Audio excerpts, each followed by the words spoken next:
right, welcome to another episode of Five Idiots Talking Toys.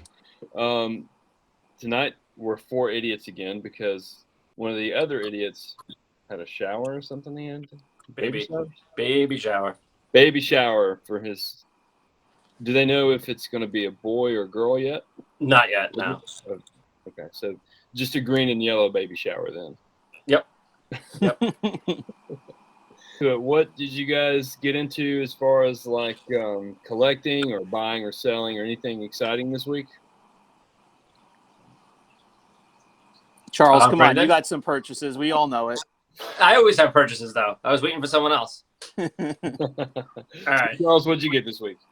I got a Ledy Leia poncho Nice.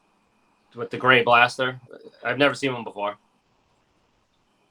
Oh, wow. Yeah, that's sweet. It's funny that you show that. I was looking at it last night on one of the sites. Yeah, I've never seen it before. The poncho has no holes, so Nice. she's not gonna have any holes for her arms. Hmm. And the belt has these circles in the back and like a number. Okay, so that's how you distinguish that one. Yeah. Without the saber. Or Yes. Without the blaster. Yeah. I know I'm looking at it online, but it definitely looks like it's a different shade of green as well. It looks like a little bit more of a grayish, has a little bit more grayish green to it, or It a is lighter like a little green. bit. Yeah. Her hair is just so shiny. Whatever the paint is. Yeah. And the helmet cool. is just a lot nicer. Very sharp colors and everything. Is that one going in the collection? Is it going in the closet? It's going into the vault. To keep or sell, to be determined, right? No, I'm keeping this one. I'm going to grade it. How often do you accidentally lock yourself in the vault for an hour or two at a time? So the vault cannot hold the person. It is a very small closet, and I only have one key to it. So if I ever lost it... You have to call your buddies at the fire department to come over and break it down. I have to rip the door off, probably. Yeah. Well, that's cool. Yeah, I think I had a Ledy at one point, but I didn't have the blaster. But it had all the markings and stuff of a Ledy. But I did not look for those circles on the belt. I didn't even think to do that. But those blasters, man, those blasters are hard to come by. Oh, very hard. I saw one once sell. It was like $250, I think. Mm-hmm. A blaster. So she cost me $430. Okay. Wow. I was going to ask. I didn't know how much the figure was, but I was going to even just ask what the blaster was. That's interesting. Yeah. And she's like right off the bubble. So I'm going to grade it, see what she gets.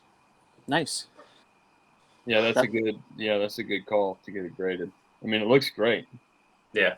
Looks great. No fading on the pants or anything like that. Yeah, there's nothing. I'll wait the 7 months for the grading. I heard rumors that they're down to 5 now, so you can cross your fingers. I hope so.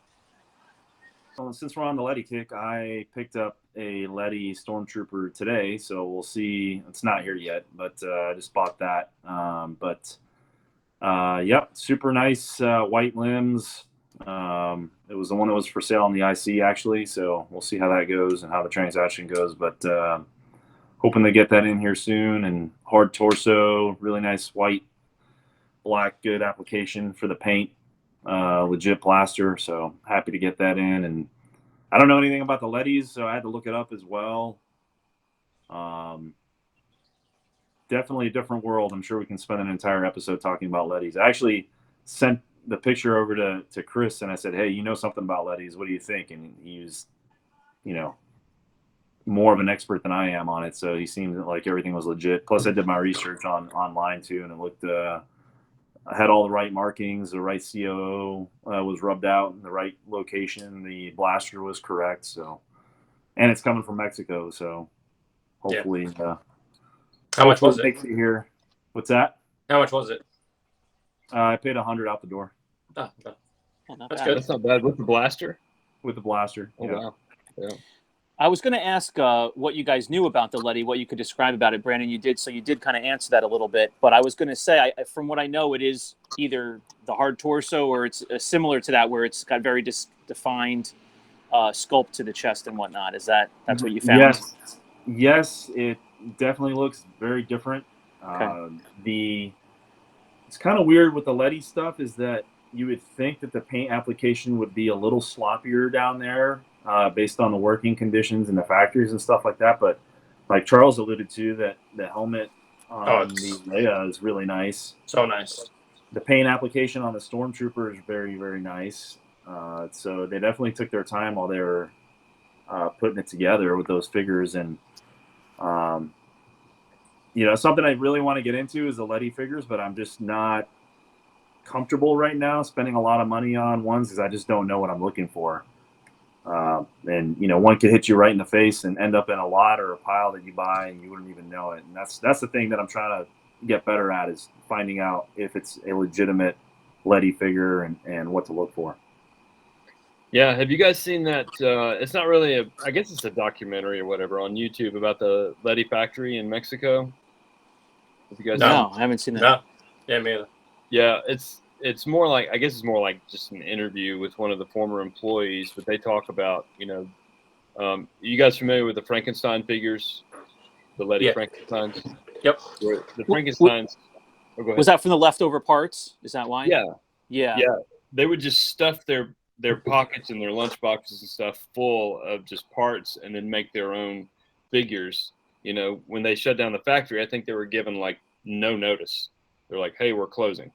And so people just started grabbing stuff and putting them in pockets and putting them in lunch pails and stuff like that. And then they started making their own figures.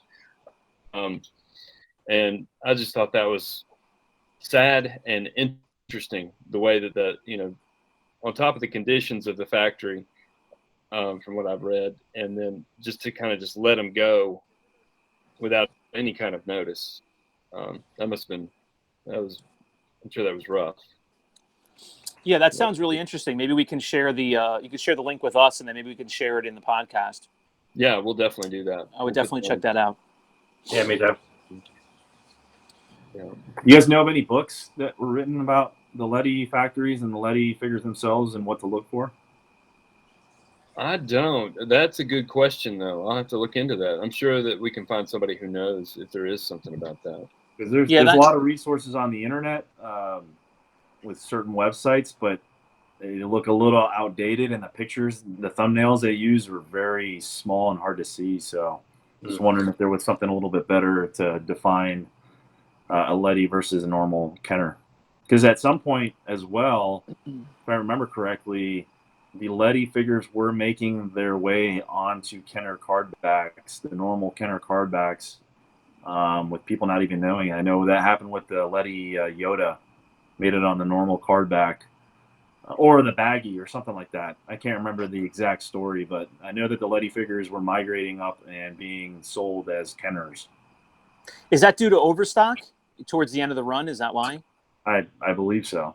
Okay. That would be a really interesting topic to to find a guest on in a future episode. So for anybody who's listening out there, if you know somebody, if you are somebody who has some expertise in the Ledy figures, we'd love to have you on. We'd love to talk to somebody who knows. So give us a shout for sure. Yeah, definitely. Our email address is posted on the main page, on our main page on YouTube. So just drop us a line there or make a comment on this video or whatever. But that would definitely be an interesting topic. Oh, yeah. So, yeah. Shane, did you get anything this week? Oh, wait. Sorry, Charles. No. I was going to switch a topic. So go ahead, Shane. I did get in some exciting stuff this week. I got some Last 17 figures from one seller. I was able to work out a deal for 6 figures.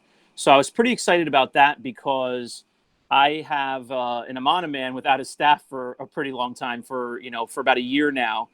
Just kind of been keeping my eye out for a deal there. And so I got a complete Amana Man for a pretty good deal. I got my first yak face. So he's got a couple of rubs in the hands. Seeing him in person, I'm pretty happy. Just a couple of rubs on the fingers. The rest of the figure is really nice. So by no means a mint figure, not gradable, but to fill a hole in my collection, super happy to have him on the shelf. He came complete. In the future, if I come across an upgrade, great. And I also got I got a couple other figures that I'll probably be featuring in a live sale soon. But I did get a complete Warrock, and I need the Warrock bow. So I was excited to get 3 holes in my collection completed. And all I have left is the pop-up R2. But then it got delivered, and sure enough, I got kind of tricked a little again because it was a Lumot bow. And it definitely was a Warrock bow in the listing. So I'm working that out. I'm not going to be able to get the Warrock bow, so I'll be on the hunt again. But exciting to fill a couple of spots in my collection, yeah. Nice.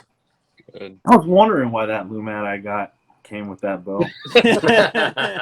Yeah, I reached out to the seller and he was like, "Oh, my bad. I must have sent it out to somebody else who bought something else." And he kind of was pretty flippant about it. And I said, "No, I finally said to him, I was like, listen, that's like $150 item. That's the whole reason I bought it. You sent me a $50 item." And he was kind of blew me off a little bit, but I still got a good enough deal on it that I'm not gonna stress it. But yeah, I'll be on the lookout. So be it.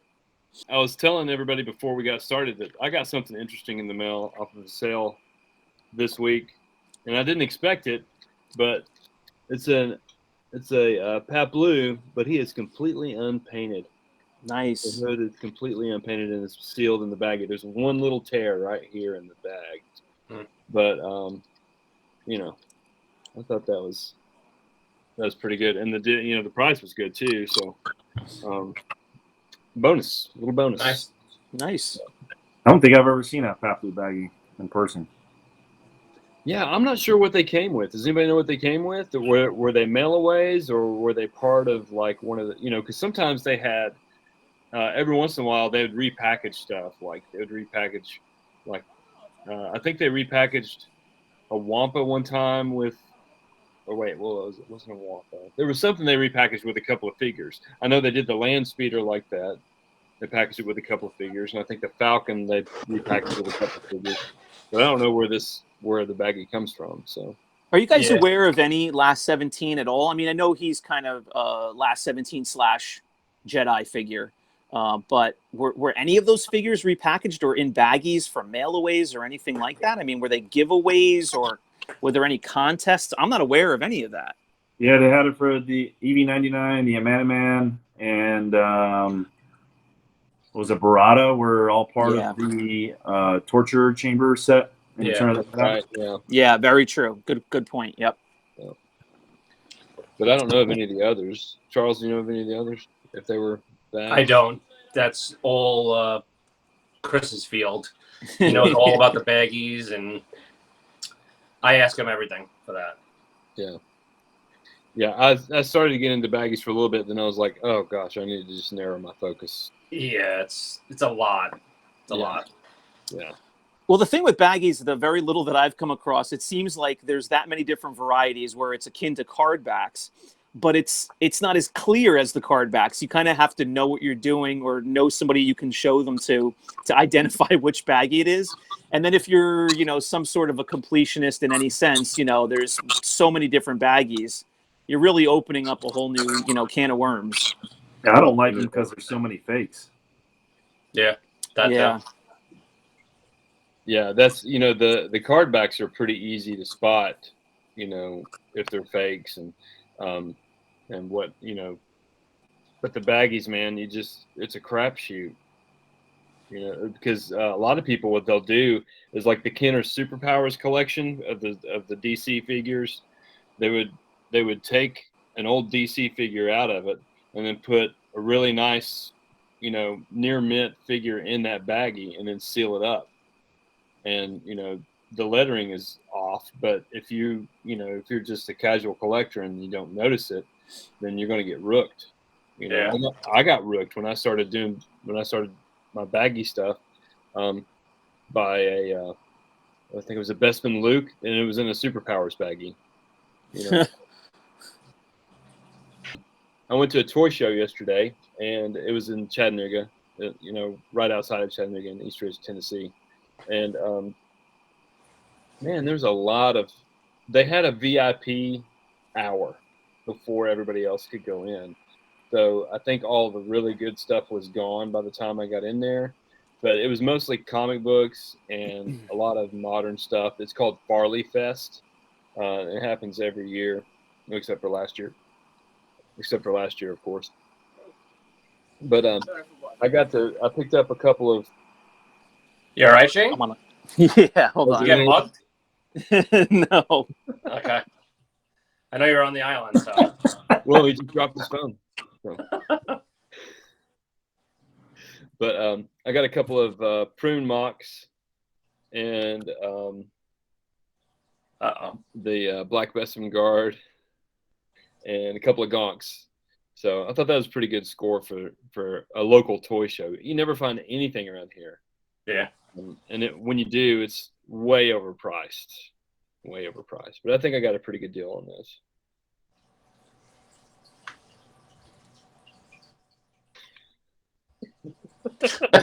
I was looking at Brandon. Yeah. I was looking at Shane's picture. He's so serious. Here's the one thing I see Shane's picture, and then I hear something water running, kind of like he's going to the bathroom. Or do you have a fish tank? I have a fish tank. You have a fish tank? Is that what that is? Yeah. Yeah. I have a saltwater fish tank, yeah. I was like, here's something like, is Shane taking a leak? So oh, he had to take a walk.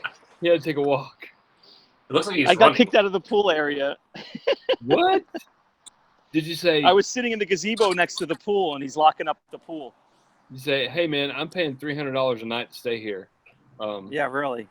If you paid $440, they wouldn't kick you out. That's right. I know. I said, I'm recording a show. I didn't hear you. And he just looked at me like I was an insane person. You tell them that you're part of the Howard Stern show?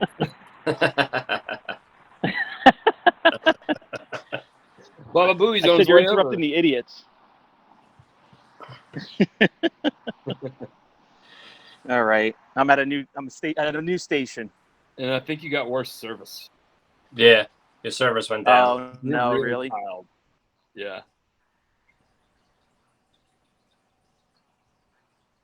All right. I'm going to leave and come back in. Okay. What are you Where's saying? he at now? Shane's back. I'm in the same spot. Is that any better? Yeah, it's a lot better. Yeah. All right. It's a lot better. I got full Wi-Fi. Should be okay. How'd you get back into the gazebo? I thought he locked it up. I'm not. I'm in like. We I'm can at, like, actually see what happens to you now. Yeah. Uh-oh. We have another exit.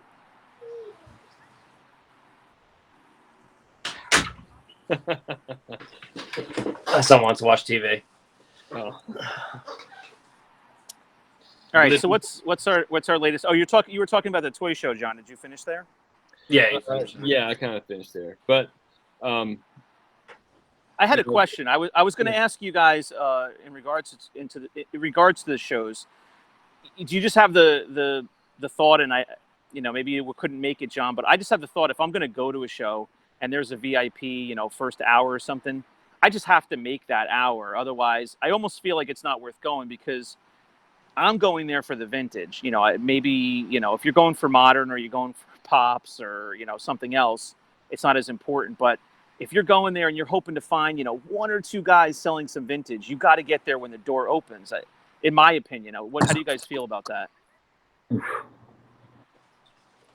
Well, I mean, I didn't even know that there was a VIP to be there. I guess, I just didn't read enough about it, but it depends on how much it costs to have the VIP pack for something like that, and a lot of times it could be a disappointment, once you get in there and you paid extra to get in there and they don't have anything, you just never know. Again, it's just like, yeah, but I've only went to one show ever. So, but could you live with yourself, John, if you didn't get the VIP and then you get there right at the normal hour where the normal people walk in, and you see this guy walk out with these boxes that's full of vintage figures, and you're like, yeah.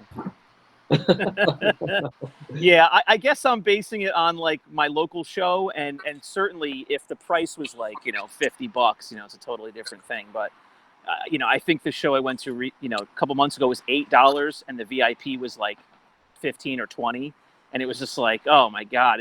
Not only that, but one time I did go later, and the line was like 2 hours long to get in, and it was just like, oh my god, it's not even worth going in there because any vintage is gone at noontime. Yeah, like I said, it depends on how much the VIP costs, how much extra the VIP costs, and then I just gotta weigh it, and I also have to think this is Chattanooga, but they did have, they had some sellers there from Birmingham, they had some sellers from down near Atlanta that came up, and it was better than the toy show that I went to over the summer. But yeah, I mean, I think I could live with myself, if that did happen. If I didn't pay the VIP and they kept somebody walked out with an arm-loaded vintage. But there was one seller who was selling a bunch of recarded stuff, and the prices weren't bad for recards from what you see on eBay and stuff like that. I think he had an R2 on a 12 back, and he wanted like $60 for it, and it was a nice figure too. So yeah. Are you near the water now, Shane? I'm not too far. Yeah, we were sitting just down the street before, and I saw the planes flying over with the advertisements over the beach. So we're not far. We're like a mile from the water probably. Oh, really? Yeah, I hear water. We hear the tide right there. Oh, you probably hear cars going by. I'm sorry. Oh, okay. Like probably 100 feet from here, the cars are driving by. That's what you get for $300. The car instead of the water. I'm on Route 27. That's what you get. I'm not in the little hideaway bungalow. You're in the beater section? Yeah. Beater exactly. Right where I belong. Oh man. We just don't have a lot of toy shows around here, but I'd love, it'd be nice if we could get some more. But I don't know if you guys remember Blake, my friend Blake, that did a sale with me one time. He did an auction with me one time. He sells some stuff at like this antique mall about 15 or 20 miles south of here, and he's talking to the guy about having some kind of like collectible show and us hosting it at some point. And guy sounds like he's good with it, so we'll see how that goes. That'll be cool. Yeah, it'd be cool. And we could advertise, on the Georgia Alliance of Collectors site and all that stuff. So maybe we get some people out for that. But we don't have a lot of shows around here either, and Charles probably doesn't either. Once in a while, a Long Island show. In Jersey, we have one town not far from me that has one the first Sunday of every month. And then like once or twice a year, in place of that, they have like a larger show where they use like 2 or 3 of the large rooms in this facility. But I see some other shows like down in the Jersey Shore, but they're like 2 hours away from me. And, just like we just talked about, the disappointment of walking in and, getting there a little late or something like that, or you get there and there's a line and you don't get in. I'm not driving 2 hours, on a Sunday morning for a toy show and hope that there's one person there that has something I'm interested in. You know what I mean? It's too much. Yeah. And, it's funny because do you guys think that the collector's market or the collector world, do you think it's shrinking or do you think it's growing? Because it seems like there are fewer toy shows now than there have been in the past. I mean, I know we're dealing with the fallout of COVID and everything, and then the resurgence of it as it's coming up. But do you think that the collector world is getting smaller? Or do you think it's just expanding and then just doing it online? It's ebbing and flowing, kind of like it's done for the past, couple of decades. Where in the '80s. In the '90s, people were collecting a lot of stuff, and then it kind of slowed down for a little bit, especially with the cards and comics, and now it's picking back up again.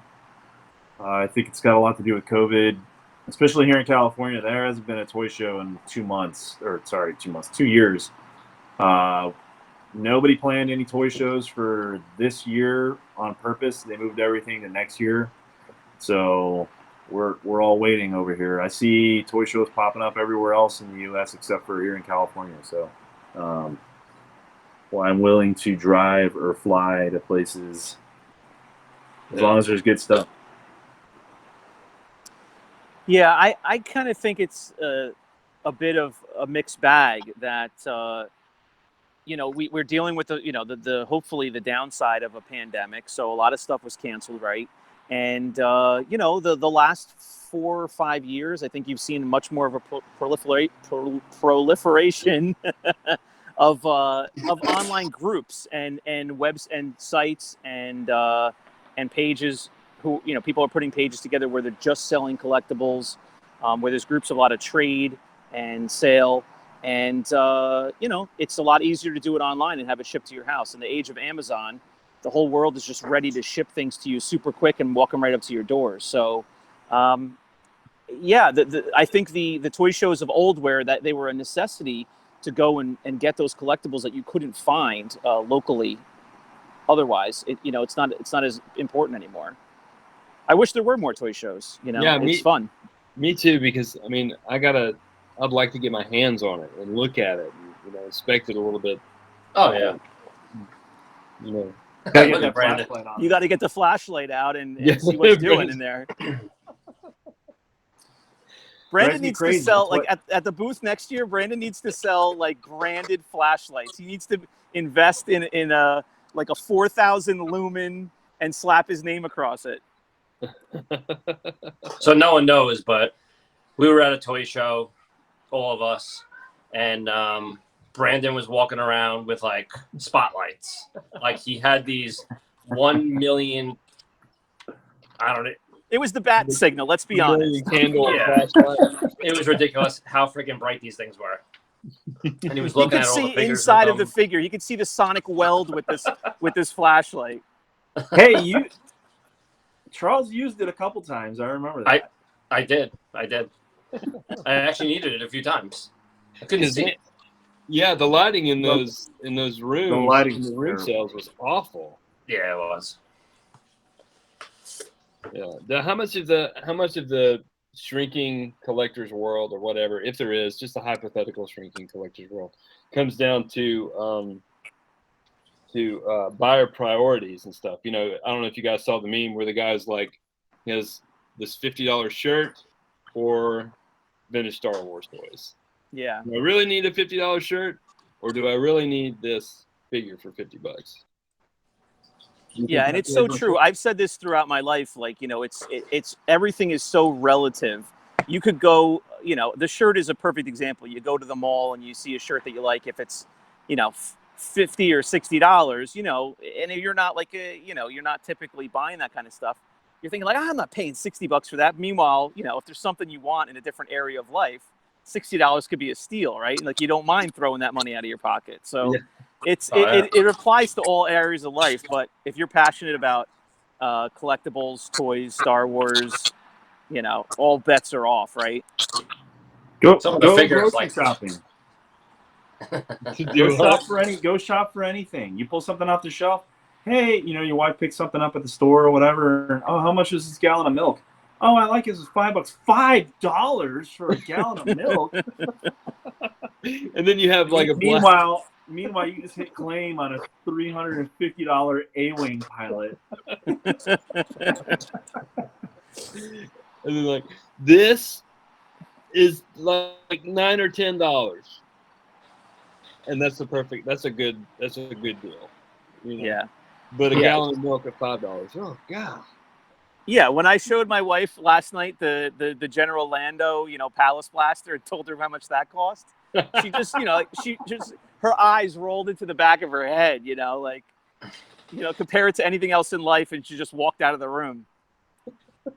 Oh yeah, some of the prices, just went up so much on some of these figures. They're just like, right now, like Leia Poncho, the ATSC driver, B-Wing. All those went up so much money in the last few weeks. I don't know why. I guess because of the blaster.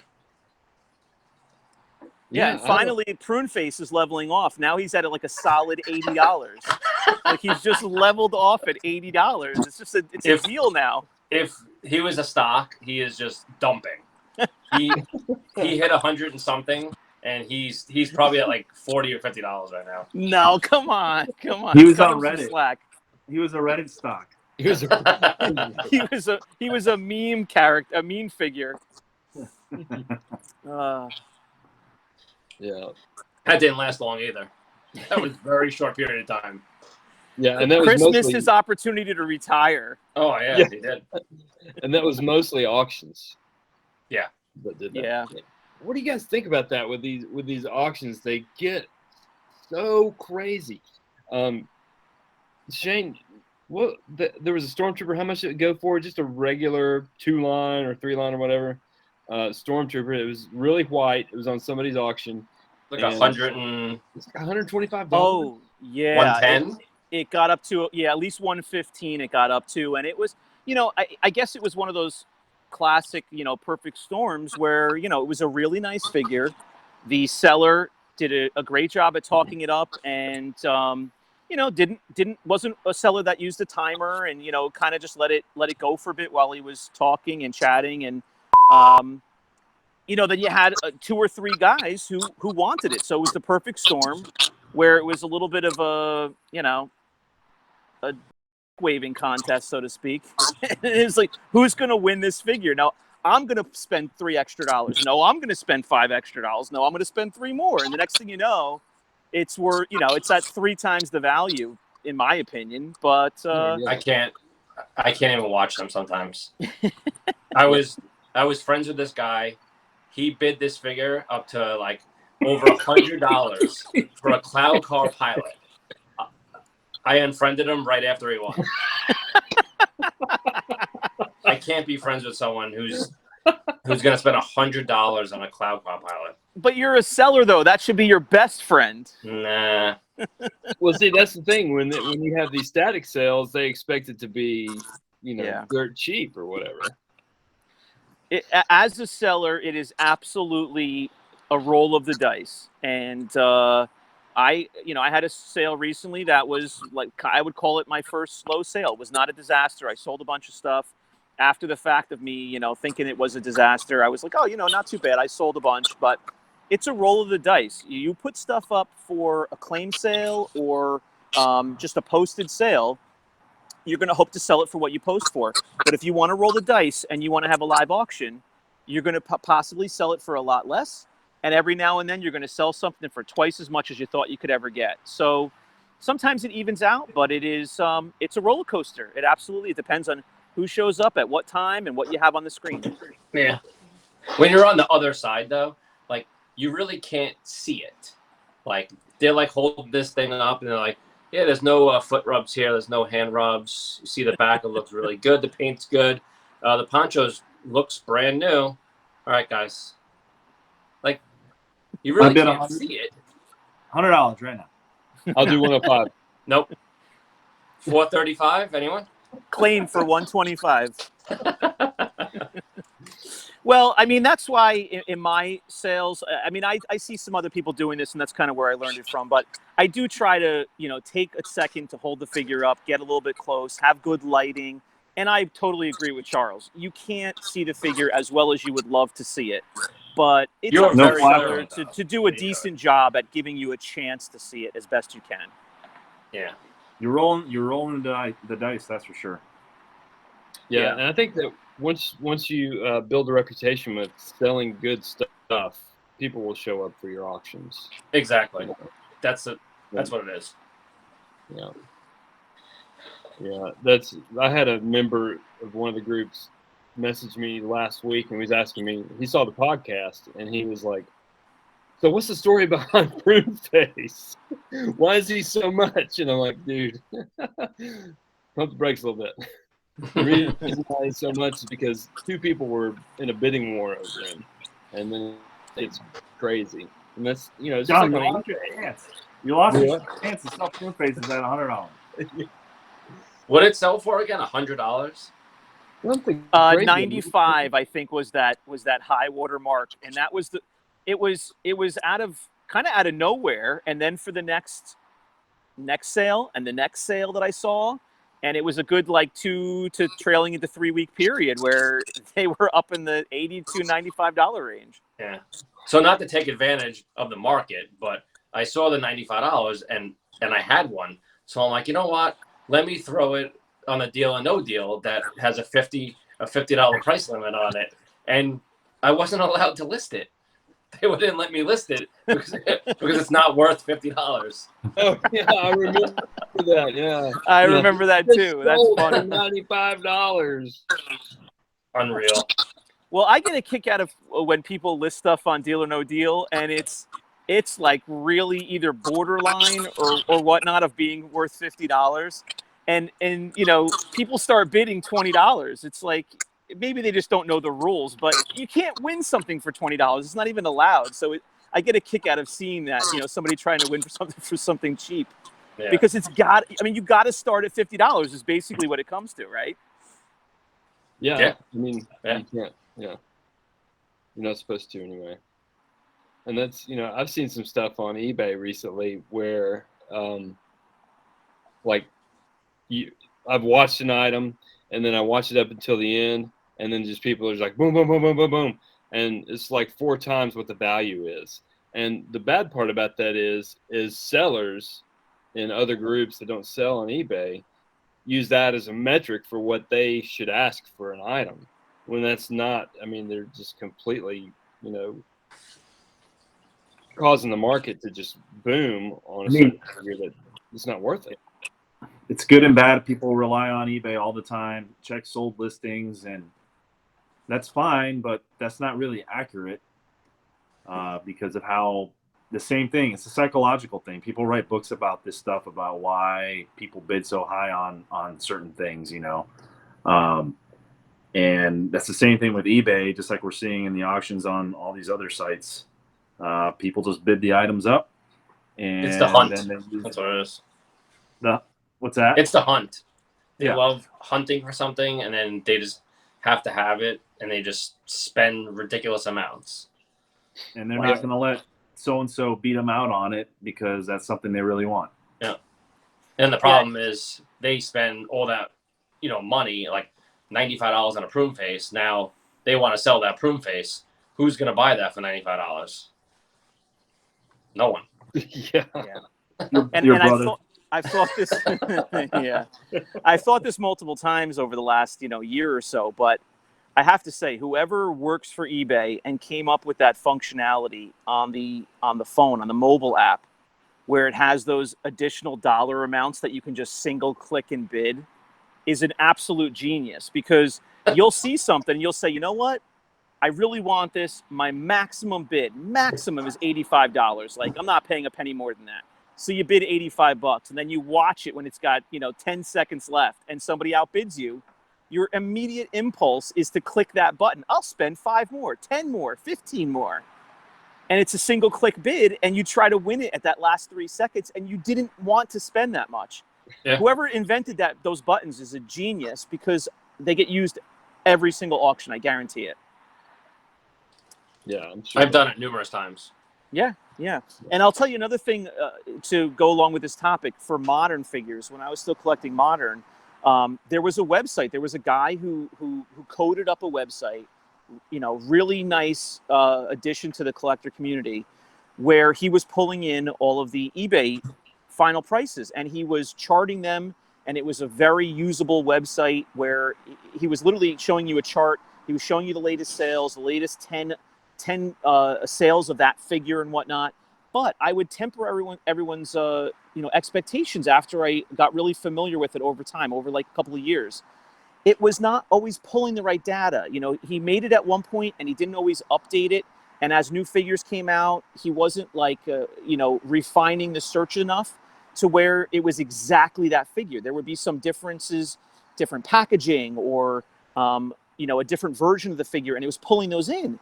And so you have to watch out for that as a collector. You can't just go on someone else's data and say, you know what, it tells me here that the figure's worth $110. Well, no, it's not really. That's a special, edition store release. That's a limited edition, whatever, and it's pulling that in. And that one sold for $250, and now you're averaging that into your price.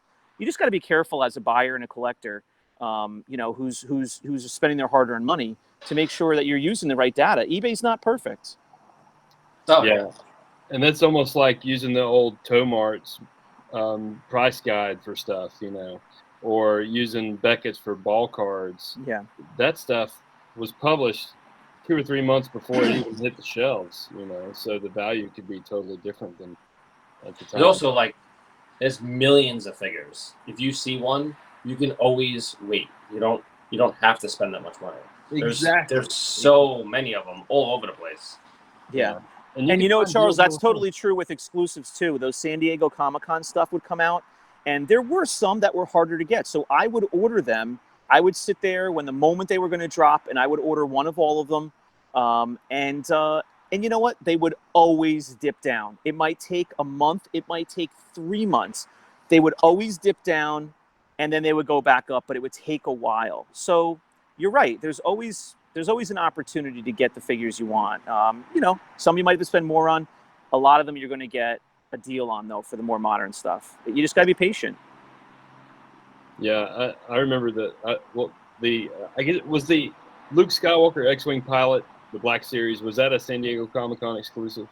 Yeah, that was the one with the foil metallic front was a San Diego Comic-Con. But it was a Celebration exclusive. It was a Celebration. Celebration exclusive. Okay. Yeah. The Celebration exclusive, and it was also offered on Hasbro's Hasbro Pulse for a very short period of time. Yeah, and back then it was Hasbro Toy Shop, I think. But it was I missed out on that one, and I ended up trading a figure at the time that was like a steal of a deal. But then then the Boba Fett came out later on, and that was even like double the price of the Luke.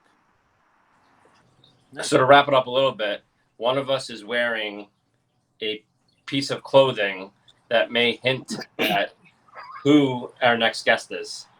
But we're not going to reveal that yet. It's up to the viewers to figure it out. It's definitely John. Yes. The G. We're in the G. Respect the G. But so that's it for another episode of 5 Idiots Talking Toys, where we have, again, 4 idiots this week. But next week, we're going to have another guest and another interesting topic. So I hope everybody tunes in for that. 9 p.m. Sunday nights on YouTube. And if you just want to listen to us while you're at work or whatever, we're available on Spotify and a couple others. I'll put those up in the links. So. And I'm going to ask everybody to subscribe to the channel so that you can see the premieres. They're going to be scheduled in advance. You're going to be able to watch them live with other people and comment on them. And please go ahead and share them with everyone you know that is a fan of toys and a collector. Absolutely. So until next week, you guys have a great night. Thanks for joining us. All right, guys. Be well. Good night. All right.